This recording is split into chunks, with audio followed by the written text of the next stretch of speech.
Hello, LeClaire. My name is Randy Thorman, and I am proud to serve on the Finance Committee for LeClaire Christian Church with Mike Vaughn.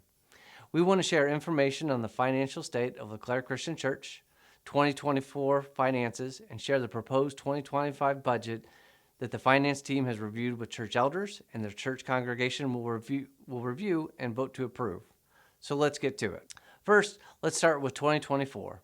Our overall numbers are looking very good, and that's due to faithful givers like yourselves. This slide shows the key income statement metrics for 2024.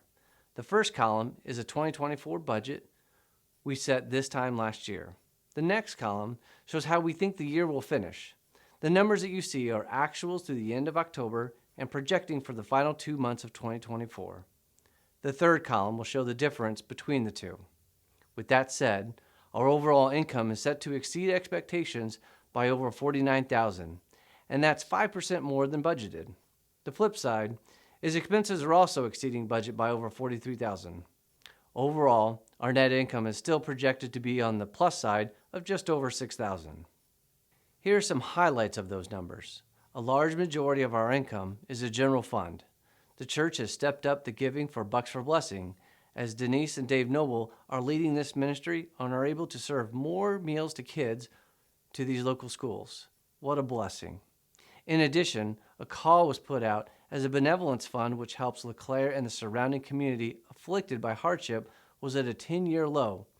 It was amazing to see God provide and Christ followers donate to put the benevolence fund at a 10-year high. Finally, additional debt retirement continued, and we were able to pay an additional principal payments in excess of $50,000. I'll touch on that next. One of the goals of a healthy church budget is to pay off all debt. Our only debt is our mortgage. Let me give you some details on our mortgage. Our mortgage is a 20-year amortization with a 10-year rate lock of 3.75%. This was refinanced in 2021.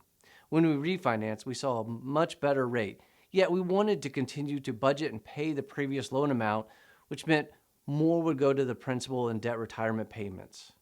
With interest savings as an additional payment, the loan will be paid off in less than 7 years. The interest savings over that payment period will be approximately $148,000. The current mortgage balance is approximately $349,000, with year-end at approximately $342,000, with an expected payoff of March of 2028. So, with the mortgage summary and 2024 recap, let's now show how 2024 compared to the previous years, while also showing our proposed 2025 budgets for income, expenses, and our cash reserve to set the table. This is the income trend chart for the past 5 years, plus 2024 and the 2025 proposed budget. Shows a very healthy growth trend. Our income has more than doubled since 2017. It has a steady growth through the years. 2023 to 2024 is forecasting to show a 6.5% income increase. We are forecasting a 6% income growth rate for 2024 to 2025. This chart shows our expenses trend. Of course, when there's more income, there are more expenses to keep up with the programs. The expense trend is not as even as the revenue trend because of building projects, or in the case of 2021, we clamped down on expenses because of the uncertainty surrounding the pandemic. 2023 to 2024 is forecasting to show an 11.7% expense increase. And we are forecasting a 6.6% expense growth rate for 2024 to 2025. The other metric we watch closely is cash in the bank, which is reflected on the balance sheet. This chart shows our cash reserve at the end of each year beginning in 2019 with 2024 estimated and 2025 forecasted. 2024 year-end cash reserve is dependent upon the November and December actuals, including the current Christmas fund giving campaign. We project the end of year in the $339,000 range. Some people may ask, why should the church even have a cash reserve? Why not spend it on improvements or donate it to worthy Christian causes? Valid questions to be sure. The reason is threefold. One, we need to have a fund to draw upon in an event of an emergency, like what many of you have with your household. LeClaire has determined that funds should be 3 to 4 months of our operating expenses. Two, it is to help cover funds for items we collected in the previous year but will not spill until the next year. For us in 2025, that is mainly the Christmas Fund and Feed My Starving Children. And 3, it is to cover anticipated expenses. The next slide shows how we are divvying up this cash reserve. Let's dive into the cash reserves and how this is allocated. We are projected to start 2025 with $339,269.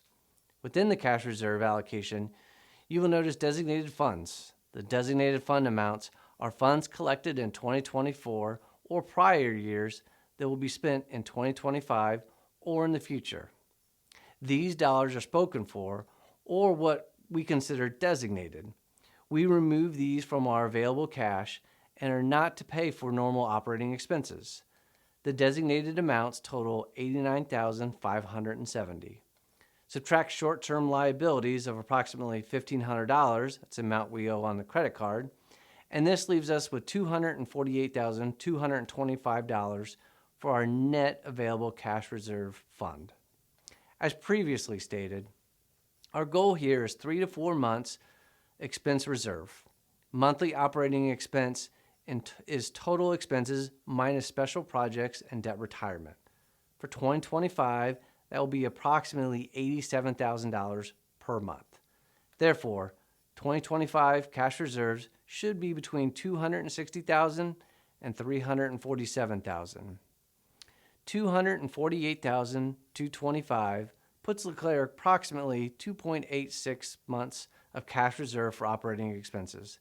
Therefore, we are slightly lower than our lower threshold, but still in a healthy position. With our mortgage summary, our 2024 recap, and the trends, let's talk 2025 proposed budget. This slide shows the 2025 budget compared to the 2024 budget and the 2024 forecasted actual results. I kind of already covered this, but you can see the forecast for 2025. Revenue will increase by 6% compared to 2024 actuals and forecast. Expenses will increase by 6.6% compared to 2024 actuals forecast. We have a net zero surplus deficit forecasted for 2025. We would like to highlight a few items in the 2025 budget to share and end on. General fund is raising by 8.7%. We are still looking to continue to attack the building debt with focused intensity. So we have included budgeted income of $18,000 for our membership to contribute to our $51,000 debt retirement commitment. 2025 budget is more than the 2024 actuals forecast, but same as the 2024 budget. CIY costs have risen for the youth as an amazing amount of middle school kids are projected to attend CIY Mix and high schoolers attending CIY Move. This is exciting as so many discover Jesus through this amazing experience. Therefore, along with cost increasing, so will the fundraising. We hope that you will support Trey and the church youth. Also, Jeremy, as a new addition, will be ramping up college-age ministries and life groups. An investment in college and community are vital to the heart of LeClaire. All the details of the 2024 budget, the 2024 actuals projected, and the 2025 budget will be provided by email, in person on December 8th during church service, or by request to the church office email. The handout will provide all the details by budget year and budget line item as in years past. Mike and I will be also available on December 8th and December 15th when the congregation votes to answer any and all questions you may have. We hope you find this information helpful. I will end on this note. One of the core values of LeClaire is using what God entrusted to us. We know that this is not ours, and we ask that you pray that we will use these finances and resources for the common good, as well as pointing people to Jesus. God bless and thank you.